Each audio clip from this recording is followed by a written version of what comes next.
கனமழையால் செம்பரம்பாக்கம் ஏரியில் இருந்து 20,000 கன அடி நீர் வெளியேற்றப்பட்டு வருகிறது. புழல் ஏரியிலிருந்தும் அதிக அளவு நீர் வெளியேற்றப்படுவதால் ஏரி கரையோரத்தில் உள்ள குடியிருப்புகள் நீரில் மூழ்கியிருக்கின்றன. திருவள்ளூர் மாவட்டத்தில் பெய்து வரும் கனமழை காரணமாக செம்பரம்பாக்கம், பூண்டி, புழல் ஏரிகளில் இருந்து திறக்கப்படும் தண்ணீரின் அளவு அதிகரிக்கப்பட்டுள்ளது. புழல் ஏரிக்கு அருகில் உள்ள சாமியார் மடம் போன்ற பகுதிகளில் வீடுகளுக்குள் தண்ணீர் புகுந்தது.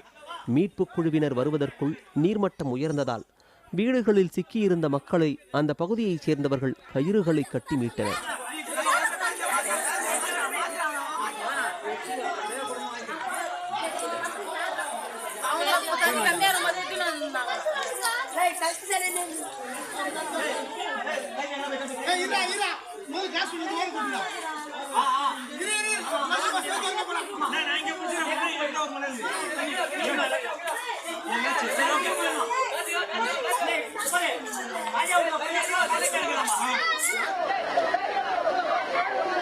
நீர் திறப்பு அதிகரித்தவுடன் அதிகாரிகள் உடனடியாக மீட்பு பணிகளில் ஈடுபடவில்லை என கூறி சாமியார் மட மக்கள் போராட்டத்தில் ஈடுபட்டனர்.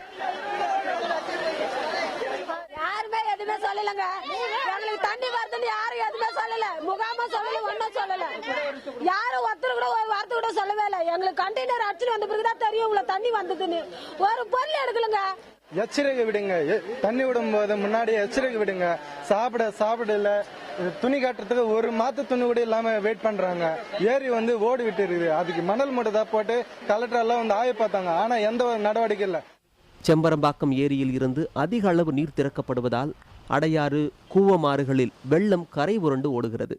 இதனால் கரையோர பகுதிகளான எம்ஜிஆர் நகர், ஜாஃபர்கான்பேட்டை, சைதாப்பேட்டை, சின்னமலை, அடையாறு பகுதிகளில் வசிக்கும் மக்கள் பாதுகாப்பான பகுதிகளுக்கு செல்லுமாறு அறிவுறுத்தப்பட்டுள்ளனர். புதிய தலைமுறைக்காக செய்தியாளர் குழு.